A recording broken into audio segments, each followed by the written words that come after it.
Perjanjian bersama terwujudnya atas perusahaan 1967 mengikut filosofi yang Arif Harun J mengatakan bahawa 3 konsep perjanjian bersama. Satu ialah pengiktirafan tentang kedua pihak. Part kedua atau kumpulan kedua adalah menciptakan terma-terma undang-undang yang membataskan atau melampaui utas-utas undang-undang yang ada dalam Akta Perusahaan 1967 dan juga Akta Kerja 1955. Yang ketiga ialah kebajikan pekerja. Maka tercetuslah perjanjian bersama. Konsepnya lain tidak bukan ialah untuk mengangkat, memelihara, menjaga kepentingan pekerja dalam lunas pekerjaan yang tergulung sebagai rakyat Malaysia. Maka mengikut Seksyen 9 Akta Perusahaan 1967 Akta ini mengilhamkan pertubuhan kesatuan itu diberi ruang termasuk Convention ILO 87 yang menghalalkan, malah memaksa negara-negara bangsa-bangsa bersatu untuk meraih dan memastikan bahawa pekerja itu dilindungi dan menjadi perawajib kepada pekerja itu menyertai kesatuan untuk diwujudkan perjanjian bersama. Soalannya sekarang terlalu banyak sangat, Datuk Speaker, majikan-majikan dunia pasting. Sebab itu Jasin, kebanyakan, saya setuju dengan Jasin, tapi masalah sekarang ini kebanyakan majikan daripada negara-negara luar yang tak begitu faham tentang undang-undang negara, tetapi didokong oleh pekerja tempatan yang diberi gaji tetapi mengkhianati rakyatnya sendiri. Banyak, Jasin. Kalau saya cerita tak cukup untuk saya diberi ruang pendapatan pada petang ini. Apapun, Datuk Speaker, berbalik kepada soal comelnya, cantiknya akta ini, memberikan ruang 60 hari ketua pengarah selesai. Kalau tak selesai, dia kata tak ada kes dalam masa 30 hari, dia kena maklumkan.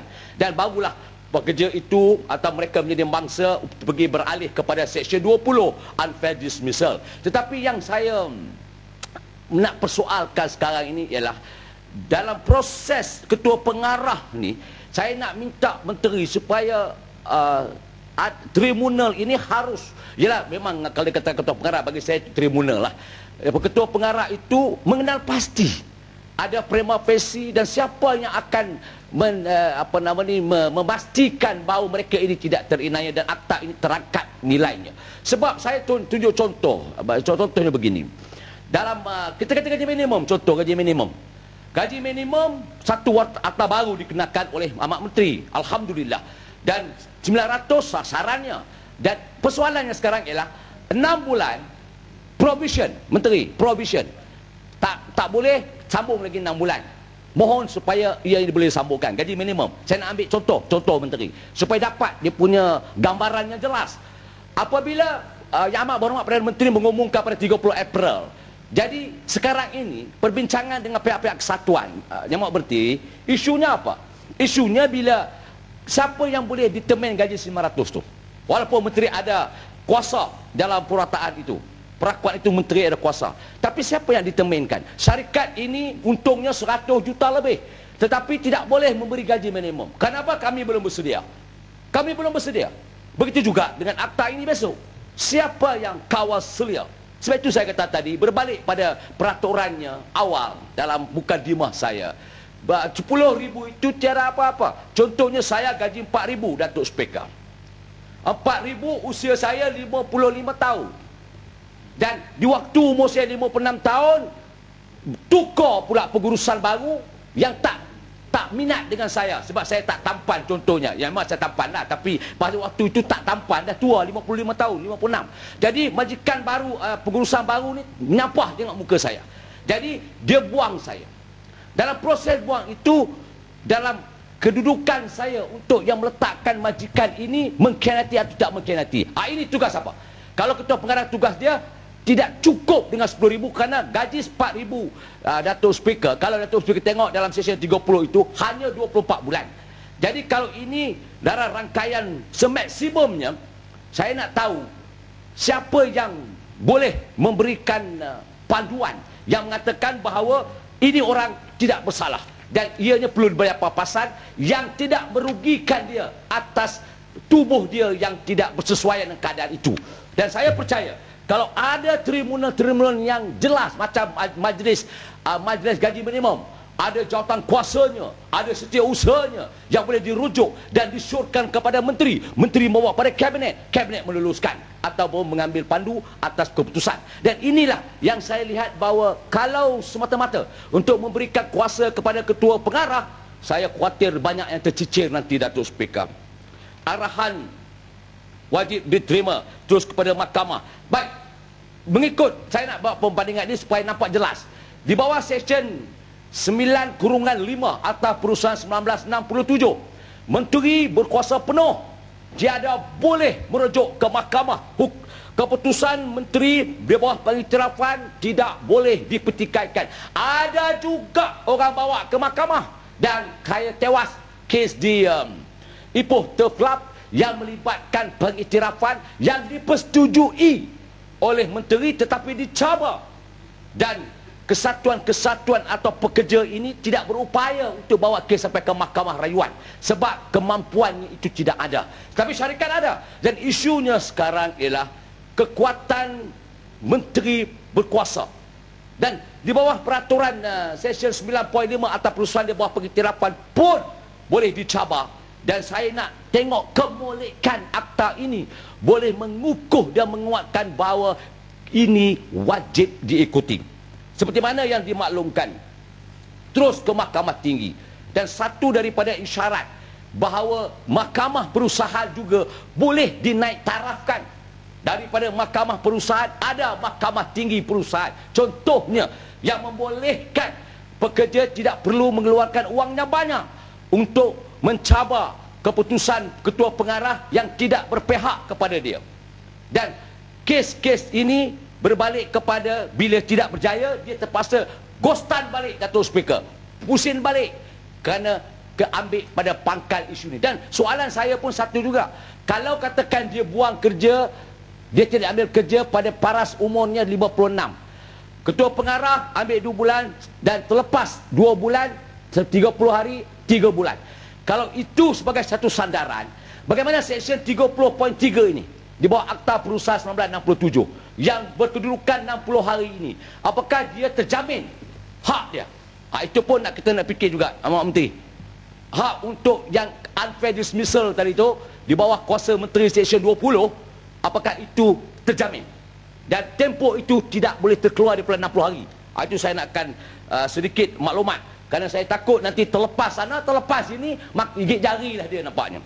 Dan majikan ketua pengarah Levy, saya bersyukur kerana menteri tidak masukkan pekerja asing untuk dalam akta ini.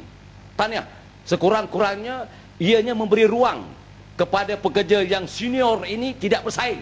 Sekarang ni dia bersaing nanti kelepot dia mati. Jadi bagus supaya ianya memberikan ruang luas kepada pekerja rakyat Malaysia yang berkemampuan untuk meneruskan dah ikut cara timbalan Menteri Pertanian, yang boleh memberikan ruang kepada mereka. Datuk Speaker, seterusnya atas akta ini tidak terpakai yang saya katakan tadi, alhamdulillah menteri kerana dia bukan warga negara tidak terlindung, alhamdulillah bagus. Dari menteri pun dipikir 1.3 million foreigners workers ni tidak tergulung, alhamdulillah. Terima kasih kerana sekurang-kurangnya menteri ada sedikit selangkah ke depan kalau dibandingkan dengan sebelum ni. Tahniah. Keduanya perintis. Saya pun perintis ni di bawah konteks perintisan. Saya pun tak tahulah, tapi takkan umur 55 perintis lagi. Yang ni tak lupa lagi. Bekerja dalam tempoh percubaan. Percubaan ni percubaan ni kalau tak silap saya dalam konteks kontrak, begitu menteri. Jadi saya tak bersetuju. Kontrak ini definisinya luas. Dia punya subjektif. Saya pun kita tak dapat siapa yang boleh determinkan macam mana kontrak. Baiklah, kalau kontrak itu berterusan, apa kata kontrak? Kalau ianya kontrak harus diberikan tempoh setahun, kekal, lebih setahun, kena permanen. Pegang dulu. Sikit boleh, Datuk Musi. Saya baru ni didatangi oleh beberapa pekerja, Menteri, saya baru jawapan ini, ialah pekerja dengan projek kerajaan. Dia ambil di interview temuduga oleh kerajaan, pekerja sebagai QS, engineer dan sebagainya. Contohnya sebagai secara khusus projek politeknik sekolah di balik pulau. Baru ni ramai datang kepada saya, harap kawan-kawan kementerian jangan ambil tindakan. Mereka mengadu kepada saya, walaupun ahli parlimen membangkang, kebetulan peguam. Dia kata, YB macam mana? Dari 2009 sehingga sekarang 2012, kami masih lagi kontrak. Bila kontrak ni, cerita EPF, cerita imbuan-imbuan yang lain masih lagi tidak terjawab. Dan kebetulan mereka inilah yang mempunyai kelayakan, graduan-graduan. Jadi mereka bertanyakan mengenai tenure of security lah. Jadi saya rasakan di situ saya nampak satu lagi ruang di mana pekerja kontrak ini tidak seperti mana yang kita bahaskan di sini tempoh hari, ianya sehingga melangkaui ke tahap itu. Dan saya rasa perkara tersebut perlu diuruskan, perlu dimendung kerana menjejaskan kebajikan terutama bakat-bakat dalam negara kita.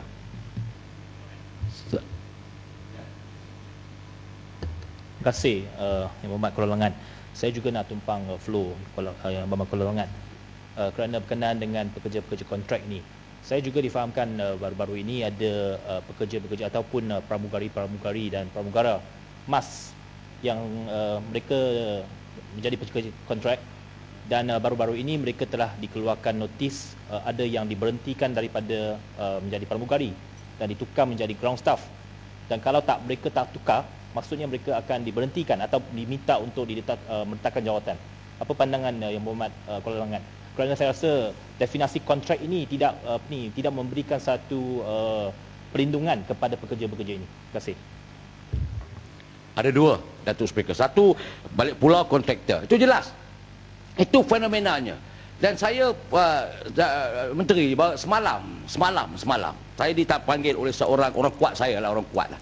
Kata Kesatuan. Dia kata, kontrak yang baru tu, dulu 13 tahun dia kerja, kontrak. Bila dia dapat yang baru ni, dia renew yang baru, dia tidak ada langsung faedah-faedah termasuk EPF, termasuk SOKSO. Saya nak bagi kat Menteri minta lambat tadi, kota saya nak hantar kat Menteri ni. Sekejap lagi saya hantar kat Menteri. Jadi isunya sekarang ialah ini yang kecelakaan yang menimpa kepada pindaan yang subkontraktor labor pada kontraktor labor ni. Bermaharajalela Menteri. Dahsyat Datuk Speaker. Tapi berbalik kepada soal rasah tadi ni, rasah. Ini isunya. Ini isunya yang kita tengok pengkhianatan tentang undang-undang negara. Dan kita diberitahu. Dan ini terkesan, dan saya nak beritahu dengan Datuk Speaker. Mereka ini terlepas daripada mulut naga, masuk ke mulut buaya. Ini jelas. Selesai masalah dengan Asia, dah pengurusan pula mengambil tindakan. Ini harus dipandang serius. Dan sekejap, sekejap. Lu dah habiskan rasa ni. Rasa ni serius. Ini melibatkan 600 orang pekerja ni. Dan ini juga berbangkit kepada masa depan mereka. Tak mau pramugari itu diturunkan kerja bawah, tak setuju, kena berhenti kerja. Ini sudah keterlaluan. Namanya biadab di atas peradaban manusia. Dan saya menyarankan Menteri Semua Manusia dan Pengangkutan serius memperhatikan dan menilai kembali dan memberi tunjuk ajar, bukan saja manggil mereka, tunjuk ajarkan mereka erti manusiawi yang terlekat anu undang. Sebab itu saya tak setuju dengan CA yang 2 orang anak dan sebagainya. Dan Menteri, saya mohon supaya Menteri hantar pegawai-pegawai buat siasatan ke atas perkara ini. Selamat.